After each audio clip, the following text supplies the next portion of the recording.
हमारे साथ हैं सेवानिवृत्त शिक्षक योगेंद्र झा जी, और इनसे हम जानेंगे कि पितृपक्ष का महत्व क्या है। तो जी बताएं, पितृपक्ष का क्या महत्व है? देखिए, पितृ शब्द से लोग केवल पिता का ही बोध करते हैं, लेकिन वह बात नहीं है। पितृ शब्द से हमारे संपूर्ण पितर जितने हैं, जैसे पिता, पितामह, प्रपितामह, मातामह, प्रमातामह, वृद्ध प्रमातामह, इन सबों का बोध हो जाता है पितृ से। केवल पिता से ही पिता का बोध होता है। अब पितृ शब्द कहने से सबों का बोध हो जाता है जी। और उसके बाद में पितृ शब्द अपने पूर्वजों के मुक्ति के लिए, पूर्वजों के उपाय के लिए लोग अधिक तक गया में जाते हैं। ब्रह्म कपाल भी जाते हैं, बद्रीनारायण के बगल में ब्रह्म कपाल है, वहां भी जाते हैं। उसको सुप्रीम कोर्ट कहा गया है। राक्षस था जी, वो राक्षस था, वो पृथ्वी पर चलता था तो वहां पृथ्वी धस जाती थी जी। तो देवता सब भगवान विष्णु से प्रार्थना किए, विष्णु से प्रार्थना किए तो विष्णु उसको वहाँ गिरा दिए, वही उसी स्थान पर, और उस पर चरण रख दिए। चरण रख दिए तो वहाँ स्थिर हो गया। विष्णु के चरण को हटाने की क्षमता नहीं। तो चूंकि गय नाम का वह राक्षस था, इसलिए उसका नाम हुआ गया जी। अब वहाँ गयासुर को जब वहाँ वो स्थापित कर दिए तो गयासुर भगवान से मांगने लगा कि हमको तो स्थापित कर दिए, बेमतलब का हम क्या बिगाड़े थे आपका, कुछ तो हमको वरदान दीजिए। तो कहा ठीक है, इस स्थान पर आकर के जो अपने पितरों को पिंडदान देंगे तो उनको मुक्ति मिलेगी जी। इसी क्रम में राम और सीता भी गए थे वहाँ जी, पिंड देने के लिए। तो राम गए सामान खोजने के लिए बाजार जी। और तब तक दशरथ आकर के हाथ पसार दिए। जी। तो सीता कहेगी कि जो आपके पुत्र तो गए हैं वहाँ सामान लाने के लिए, तो मैं क्या। और सीता जी उस समय बालू लेकर के ऐसे ऐसे खेल रही थी बच्ची की तरह। जी जी। कहा कन्या पुत्रवधू हाथ में क्या है? जी जी। हाथ में क्या है? कहा हमारे बालू। तो बालुए का पिंड दे दिए। तो वहां अभी भी सीताकुंड नाम है उस स्थान का। जी जी। तो राम आए तो राम को सीता कही या आपके पिताजी तो पिंड लेकर चले गए।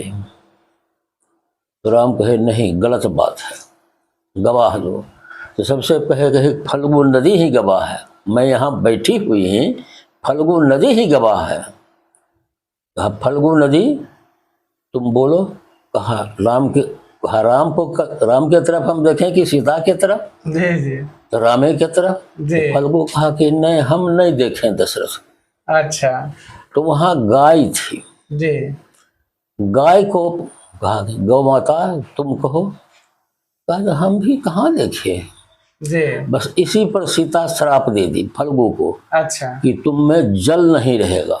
हालांकि अब तो कृत्रिम उपाय से, वैज्ञानिक उपाय से गाय को कहा कि तुम झूठ बोली हो, गाय हो करके जी, गाय हो करके झूठ बोली हो तो तुम विष्ठा खाओगे। और ब्राह्मण को भी पूछे थे, ब्राह्मण भी कहा कि राम का पक्ष लेंगे। कहा हम भी नहीं देखे सीता को पिंड देते। ब्राह्मण को भी कहा कि तुम दरिद्र हो जाओगे, गरीब। इस तीनों को सीता श्राप दी है। जी जी। अब बच गया मुक्ति। पितरों को हम जो यहाँ से जो चीज देते हैं वह उसी रूप से नहीं मिलता है।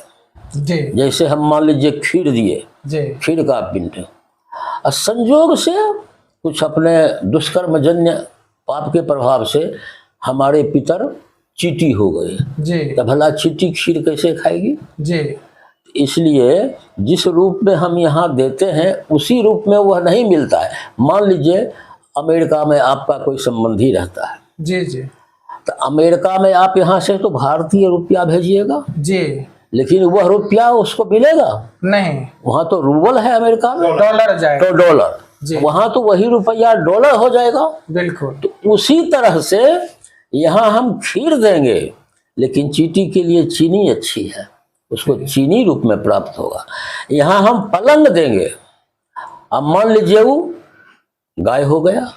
ये भी आरोप ब्राह्मणों पे लगता रहा है जब श्राद्ध क्रम होते हैं कि ब्राह्मण अपने लोभ के लिए ये पलंग कुर्सी छाता हमारे पूर्वज क्या ऊपर में जाके लेते हैं। ये सवाल आए दिन समाज में आए दिन समाज, उसी का तो समाधान कर रहे हैं जी जी कि हम पलंग देते हैं जी या छाता देते हैं जी जी इसी रूप में हमारे पितर को नहीं मिलेगा। जी मान ले हमारे पितर संजोग बस गाय हो गए, जी हम यहाँ पलंग दिए, तो गाय पलंग पर बैठ सकती है नहीं, उसको एक अच्छा रहने के लिए जी एक गाय कीचड़ में भी रहती है, एक गाय खूब बढ़िया जगह पर उसको माने साफ सुथरा व्यवस्था मिलता है। यही है देने का। आज के समय में तो गाय पलंग पे भी अब बैठने अच्छा तो वो एक अलग बात है, बैठती है लेकिन वो अपवादे है, अपवादे है।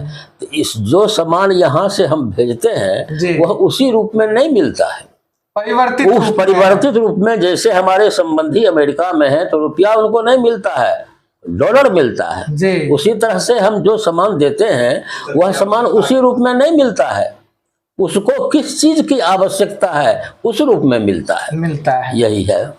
दूसरा एक सवाल है कि जो गरीब आदमी है इसमें कहा गया है कि पितृपक्ष में कहीं ना कहीं बहुत पैसे खर्च हो जाते हैं हर एक जगह जाते जाते। तो एक सवाल इसका समाधान आप करें कि एक अगर गरीब आदमी है जिसके पास धन की कमी है और वो अगर पितृपक्ष में करना चाहता है, वो पितृदान करना तर्पण करना चाहता है, तो वो कम से कम में किस रूप में कर सकते हैं? एकदम सही सवाल है आपका। हमारा शास्त्र भी सनातन जो है हमारा हिंदू धर्म नहीं है, हिंदू धर्म की चर्चा कहीं नहीं है, सनातन धर्म की चर्चा है। हमारा सनातन धर्म कहता है कि सोना नहीं हो तो चांदी नहीं हो तो तांबा, और सब कुछ नहीं है उसके पास में तो गंगा जल भी उपलब्ध नहीं है। मान लीजिए गया में, यहाँ हम लोगों के यहाँ गंगा जल उपलब्ध है, दूसरे जगह शहरों में लोगों के पास गंगा जल नहीं है। तो गंगा जल नहीं है तो सामान्य जल को तांबा के बर्तन में दे करके और उसमें तिल मिला करके अपने पितरों के उद्देश्य से, जो हमारे पास में है पिता नहीं है पितर कुछ नहीं है, यही है, इसी को लीजिए। तो पिंड देने से और सज्जा खटिया छाता जूता छाता इत्यादि दान करने से जो मिलता है, सचमुच में गरीब का ढोंग नहीं, यदि सचमुच में वह गरीब है तो छाता जूता जो सेठ साहूकार करते हैं उसका फल उसको भी मिल जाएगा, यदि तांबा के लोटा में तिल और जल लेकर के अपने पितरों को देता है। एक और सवाल इसमें जरूर कीजिए, यदि जानकारी होगी तो हम देंगे जी। कि कहा जाता है कि जो पृथ्वी लोक है इस पे सिर्फ अगर पृथ्वी का जो वैभव है सुख है वो किसी भी इंसान को चाहिए तो वो सिर्फ पितरों की पूजा करने से प्राप्त हो जाएगा, देवताओं की कहीं पूजा करने की जरूरत भी नहीं है। क्या ये सही है? हम इससे सहमत नहीं हैं जी। देवताओं की आराधना अवश्य करनी चाहिए जी। देवताओं की पितरों की आराधना करने से हमको केवल आयु का आशीर्वाद मिलता है जी। आयु का आशीर्वाद मिलता है कि हे पुत्र तुम स्वस्थ रहो तुम्हारा। लेकिन देवताओं की आराधना करने से हमें सदाचार की शिक्षा मिलती है। राम की आराधना यदि हम करते हैं तो मनोवैज्ञानिक चीज है कि राम की आराधना करते हैं तो मन में राम का चरित्र आता है। हम नहीं पालन करें, बिल्कुल पालन हम नहीं करें, राम जो पालन किए हैं उसका करो, लेकिन मन में तो होता है कि हमको भी राम के जैसा आचरण करना चाहिए जी। तो पितरों से हमको आशीर्वाद मिलता है, हमारा शरीर स्वस्थ रहता है, और देवताओं से हमको सदाचार पूर्वक जीने की शिक्षा मिलती है। इसलिए देवताओं की आराधना भी। पितरों के श्राद्ध पितृलोकों के श्राद्ध करने में ऐसा नहीं हो कि हम कर्जा से दब जाएं, हमारे बाल बच्चा जिंदगी भर हाथ पसारते रहें।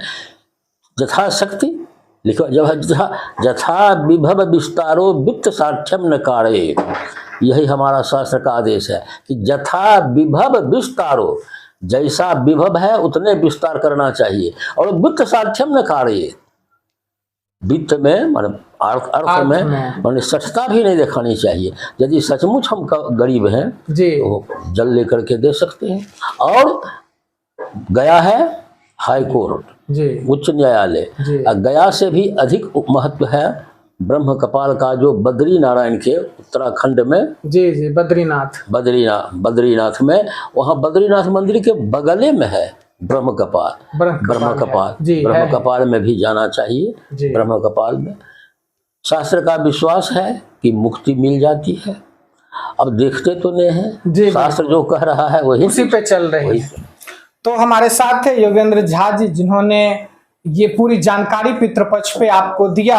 आगे भी हम आपको इस पे और भी जानकारी जब हमारे पास आएगी तो इसके विस्तार में और भी अगर कुछ नई जानकारी निकल के आएगी तो राष्ट्रीय दर्पण की तरफ से हम आपको जरूर देंगे। तब तक के लिए आप हमें इजाजत दीजिए। मैं हूं चंदन कश्यप, आप देख रहे हैं राष्ट्रीय दर्पण।